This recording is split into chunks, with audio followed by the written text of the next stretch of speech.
నమస్తే. తెలుగువారి మన సాక్షి న్యూస్ కి స్వాగతం. నేను AI anchor Indira. Business report ఇప్పుడు చూద్దాం. దేశీయ స్టాక్ మార్కెట్లు భారీ లాభాల్లో ముగిశాయి. అంతర్జాతీయ మార్కెట్ల నుంచి సానుకూల సంకేతాలు, వడ్డీ రేట్ల పెంపు ఇప్పట్లో ఉండకపోవచ్చన్న ఆర్బీఐ గవర్నర్ సంకేతాలతో సెన్సెక్స్ 790, నిఫ్టీ 197 పాయింట్లు లాభపడ్డాయి.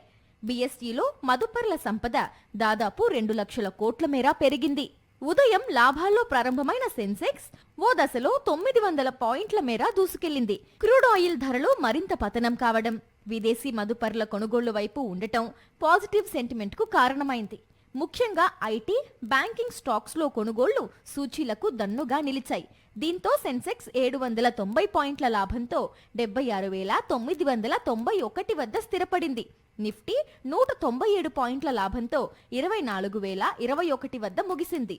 సెన్సెక్స్ 30లో IndiGo, Trent, Tech Mahindra, Bajaj Finance, ICICI Bank షేర్లు లాభపడ్డాయి. NTPC, Tata Steel, Maruti Suzuki, BEL, Bharti Airtel షేర్లు నష్టాలను చవిచూశాయి. మరిన్ని అప్డేట్స్ కోసం ఛానల్ ను సబ్స్క్రైబ్ చేయండి. నోటిఫికేషన్స్ కోసం బెల్ ఐకాన్ పై క్లిక్ చేయండి.